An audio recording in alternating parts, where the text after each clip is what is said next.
Good morning. Today is our EVS class, and in today class we will discuss question answer of our 14th chapter Weather and the Clothes. Everybody open page number 82.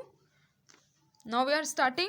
Question number first. Fill in the blanks using the words given in the box. You have to fill all this fill in the blanks from help box. On a chilly day we wear woolen clothes. ठंडी वाले दिनों में हम woollen के कपड़े पहनते हैं. On a hot and sunny day we wear cotton clothes. गर्मी और धूप वाले दिन में हम कॉटन के कपड़े पहनते हैं. On a rainy days we wear raincoat. बारिश वाले दिनों में हम रेनकोट पहनते हैं. On a stormy days the wind blow hard. तूफान वाले दिनों में हवा बहुत तेज चलती है. We get wool from sheep. हमें ऊन किससे मिलता है? बैड से. Second question. Find 5 types of clothes we wear on chilly day in the word grid.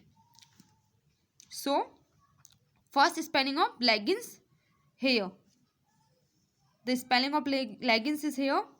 Second spelling coat here, COAT. Third spelling is cap, CAP, cap. Fourth spelling jacket. This is here. 5 spelling of gloves.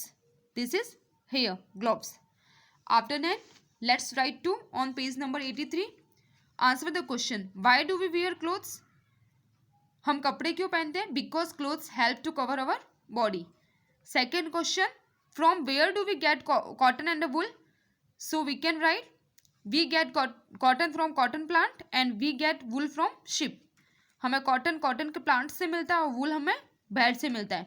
What type of drinks do we prefer in winter? हम winter season में क्या पीना पसंद करते हैं? We all drink hot drinks in winter. हम winter season में कुछ गर्म पीना पसंद करते हैं. How does the weatherman help us?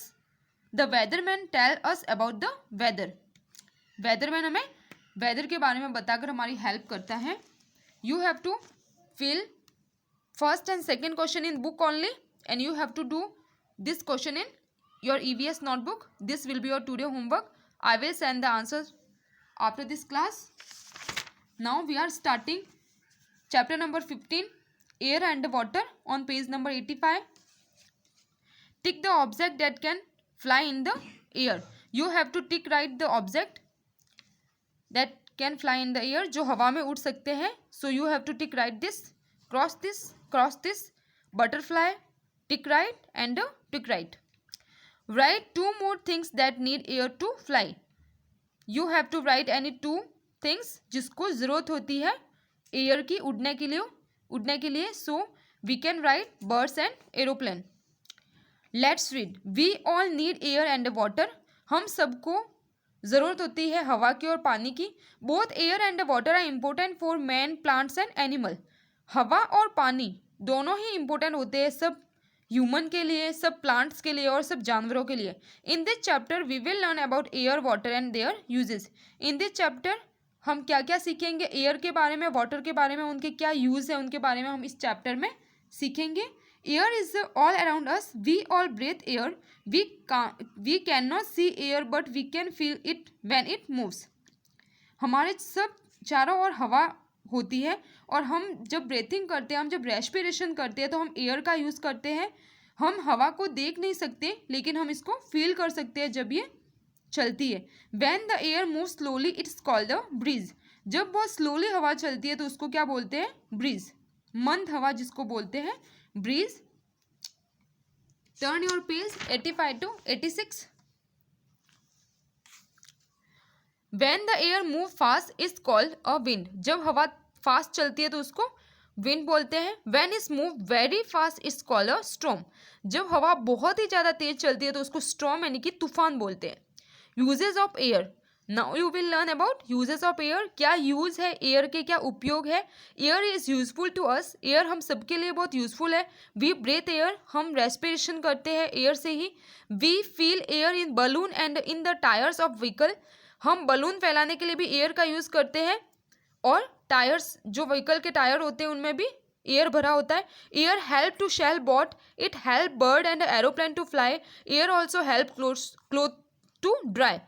Boat को चलने में भी एयर हेल्पफुल होती है. बर्ड्स सारे हैं जो एयर की वजह से उड़ सकते हैं. स्काई के अंदर एरोप्लेन भी एयर की वजह से उड़ सकती है. एंड कपड़े सूखते हैं एयर की हेल्प से. You can see flying kites. You have to write here kites, drying clothes, blowing balloon, sailing boat.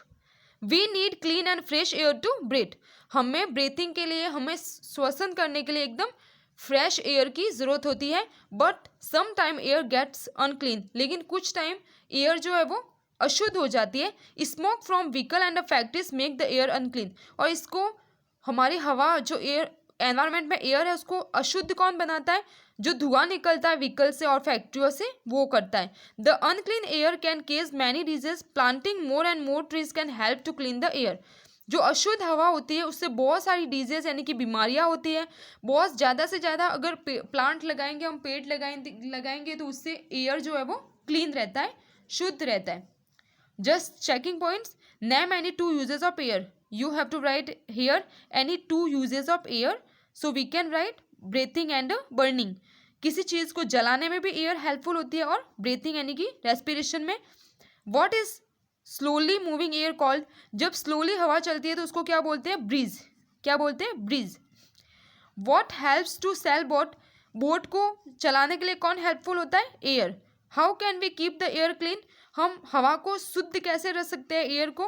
Planting more and more trees can help to clean the air. ज़्यादा से ज़्यादा plant लगाकर हम air को clean रख सकते हैं. Good to know points. Unclean air caused many disease like burning of eyes, breathing problem, asthma and cancer. अशुद्ध हवा से बहुत सारी बीमारियां होती है, जैसे कि हमारी आइज़ का जलन होना, हमारी आइज़ में जलन होना, ब्रीथिंग करने में प्रॉब्लम होना, अस्थमा, कैंसर, ये सारी डिजीज होती है अशुद्ध हवा से. Unclean air can also cause damage to animal, legs, river and buildings. अशुद्ध हवा है वो बहुत सारे एनिमल्स के लिए भी बहुत हार्मफुल होता है. ये लेग, रिवर और बिल्डिंग के लिए भी हार्मफुल होता है. May be this is enough for today. Remaining chapter we will read in our next class.